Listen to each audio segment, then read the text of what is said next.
네, 안녕하세요. 오늘은 구본형 작가님의 나는 이렇게 될 것이다.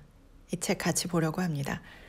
구본형 작가님은 자기 경영, 자기 훈련 이런 부분들을 직접 삶으로 살아내신 분이죠. 40대까지 다니던 직장을 그만두고 익숙한 것으로부터의 결별, 이 책을 기점으로 이제 전업 작가의 길을 걷게 되신 분인데, 이 분은 하고 싶은 일을 하는 것에 대해서 어떻게 생각을 하셨을까요? 같이 읽어보겠습니다.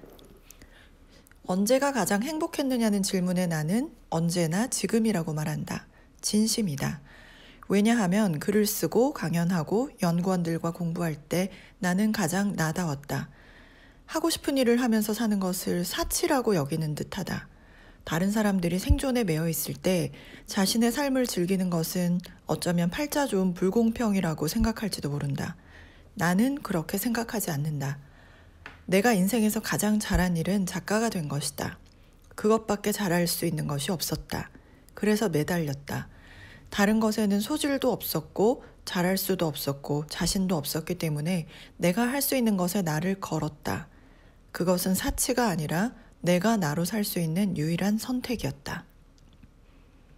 문이 열려 있는 곳, 갖고 있는 것을 가장 잘 쓸 수 있는 곳을 발견하면 그 일에 엎어져야 한다.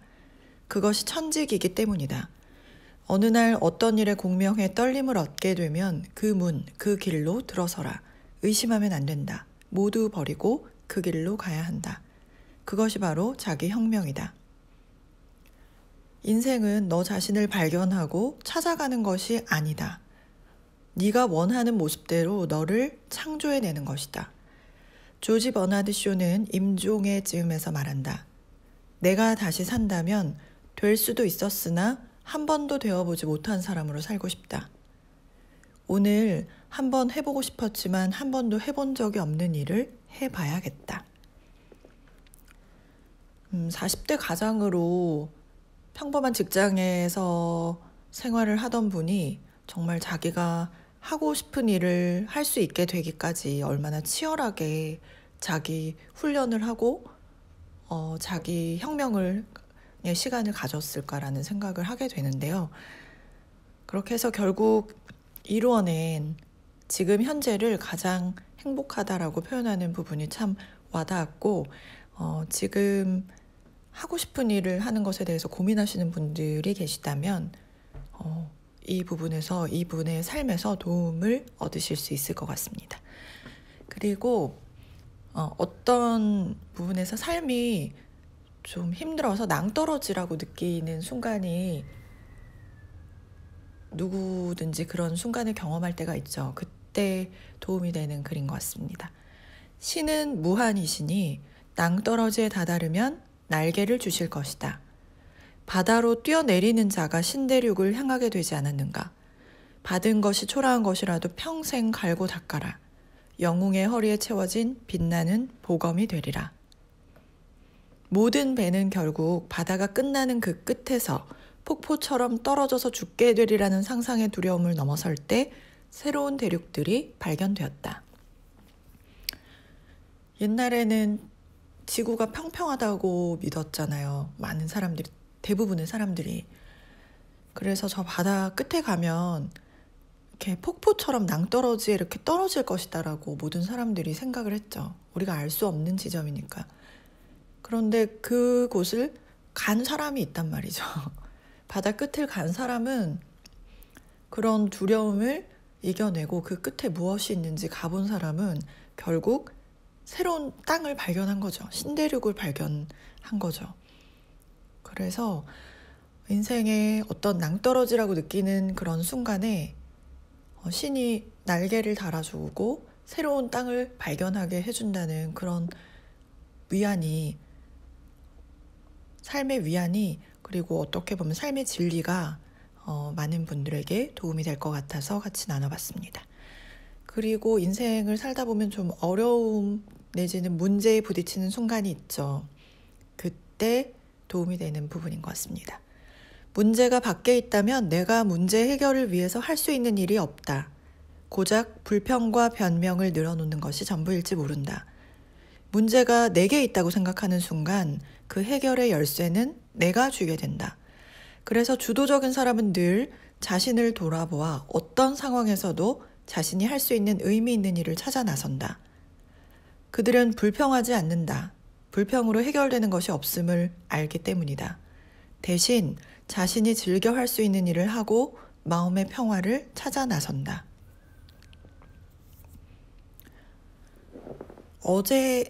어제였는데 저희 딸아이가 동생이 너무 떼를 쓰고 계속 귀찮게 하고 이러니까 동생을 너무 미워하더라고요.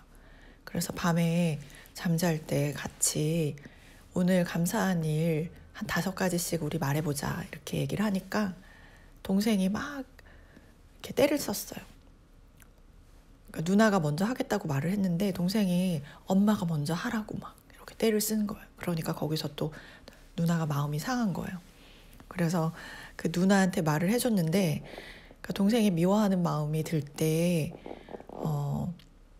엄마도 그럴 때가 있었다. 엄마도 어릴 때 동생이 너무너무 삼촌이죠. 삼촌이 너무 미울 때가 있어가지고 그날 잠을 들었는데 밤에 엄마의 동생이 꿈에서 죽는 꿈을 꿨어요. 정말이거든요, 이거는. 그래서 꿈에서 죽는 꿈을 꾸고 밤새 막 울었던 그 기억이 아직도 나요. 그래서 잠에서 일어났는데 동생이 살아있는 거예요. 그래서 너무 기뻤던, 너무 감사했던 그 경험을 떠올리면서 딸아이한테 이야기를 해줬거든요. 그래서 누구를 미워한다는 거는 미워하는 대상에게 어떤 영향이 가는 게 아니라 미워하는 사람에게 영향이 간다는 거죠. 예전에 틱나탄 스님이었던 것 같은데 그분의 글에 마음에 화가 일어나는 거는 이제 빨리 불을 꺼야 되는 불이 난 거와 같다는 거죠. 불을 빨리 꺼야 되는데 불을 끌 생각은 하지 않고 도대체 이 불을 누가 이렇게 냈냐, 누가 내 불을 냈냐 이렇게 찾아 나서는데 시간을 들이는 것이 아니라 빨리 그 불을 꺼야 된다는 거죠. 그래서 그런 부분들을 좀 딸아이한테 얘기를 했어요. 그래서 동생을 미워하는 마음이 들면 너의 마음에 일단 안 좋은 마음들, 미워하는 마음들이 가득 차게 되고 너가 좋아하는 것들을 할 수 없게 되고 미워하는 마음이 가득 차면 그 시간만큼 다른 사람들을 미워하는데 에너지를 쓰게 되고 너의 몸에 안 좋은 호르몬이 이렇게 분비되고 그리고 심장이 이렇게 콩콩콩콩 빨리 뛰게 되고 너의 건강에 좋지 않게 된다. 이런 이야기를 한 적이 있는데 누구를 미워하는 마음이 들 수도 있을 것 같고 또 어떤 상황이 정말 내가 원하지 않는 상황이 될 수도 있을 것 같고 그런 문제가 있을 때 그 원인을 자꾸 밖에서 찾으면 계속 불평불만만 하게 되잖아요. 그러면서 내 마음은 그런 것들로 가득 차게 되는 거죠. 그랬을 때 그 원인을 나한테서 찾는 거죠. 나에게서 찾으면 내가 해결할 수 있는 길도 나한테서 이제 찾게 되는 그런 부분이 있는 것 같아요. 그래서 좀 주도적으로 하게 되는 내가 할 수 있는 건 뭘까? 이렇게 생각하게 되면 나한테 도움이 되는 거죠. 그리고 내가 즐겨 할 수 있는 일, 내가 의미 있는 일을 하게 되고 내 마음의 평화를 찾아 나서는 게 정말 정답이라는 생각이 들었고 그것만이 유일하게 우리가 컨트롤할 수 있는 부분이잖아요. 내 마음가짐만이 내가 컨트롤할 수 있는 유일한 대상이라고 하잖아요. 그래서 그런 부분들이 생각이 나서 같이 나눠보고 싶었습니다. 그리고 자기 훈련에 관한 부분이죠. 꿈을 이루려면 꿈을 꾸는 것만으로는 턱도 없다. 이 대목에서 우리는 시간의 문제를 해결해야 한다. 하루에 2시간은 자신이 좋아서 선택한 일에 써야 한다. 매일 해야 이룰 수 있다. 시간을 낼 때는 매일 정해진 곳에서 가장 순도 높은 시간을 자신에게 제공해 줄 수 있어야 한다. 왜냐하면 자신이야말로 가장 소중한 존재이기 때문에 먼저 자신에게 가장 좋은 시간을 투자할 수 있어야 한다. 새벽도 좋고 밤도 좋고 늦은 저녁도 좋다. 자신의 라이프 사이클에 가장 잘 맞는 시간대에서 매일 시간을 꺼내 자신을 위해서 훈련하라. 이거는 정말 구본영 이 작가님이 실제로 자기가 원하는 일을 할 수 있었던 그 원천이기도 하죠. 시간을 떼어내서 그 시간에 이분이 좋아하는 일은 글을 쓰는 일이었으니까 매일 새벽 이제 글을 몇 시간씩 쓰신 거죠. 그것들이 이제 어느 정도 완성을 이루었기 때문에 그 일로 이제 전업으로 돌아설 수 있었던 부분이고, 실제로 그 삶을 살아내신 분의 경험이기 때문에 더 깊이 와닿는 것 같습니다. 나는 우리 삶이 골을 넣기 위한 실패투성이기를 바란다. 수많은 시도, 그것을 실패라고 부르지 말자. 그 실패를 지금부터 시도라고 부르자. 나는 얼마나 많은 시도를 했는가 하고 물으면 많을수록 좋다. 실패는 없다. 오직 무수한 시도가 있을 뿐이다. 그러니까 골을 넣기 위해서 이제 계속해서 시도를 하게 되는 거죠. 그 시도 자체가 무서워서 골을 넣지 않는 선수는 없잖아요. 그만큼 그걸 얼마나 많은 시도를 했는가 하면 그게 많을수록 좋다는 거죠. 시도 자체가 이제 굉장히 의미가 있는 거죠. 실패라고 부르지 말고 시도라고, 그리고 실패는 없고 오직 무수한 시도가 있을 뿐이라고 합니다. 10년 뒤에 살 집을 모색해 두어라.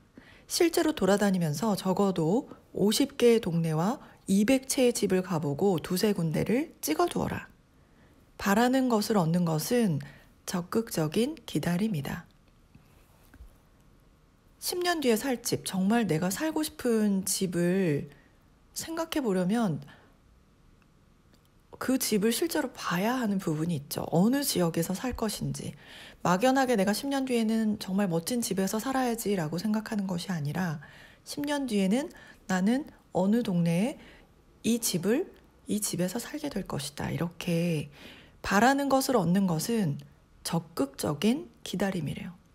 그냥 바라는 것을 얻는 것이 그냥 이렇게 감이 떨어지기만을 이렇게 하염없이 기다리는 게 아니라 적극적인 기다림이라는 거죠.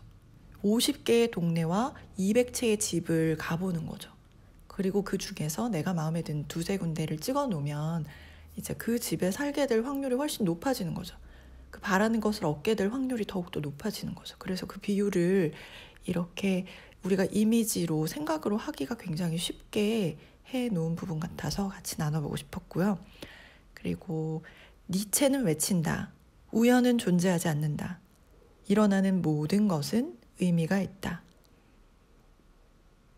네, 저도 이렇게 생각합니다. 우연은 존재하지 않는 것 같아요.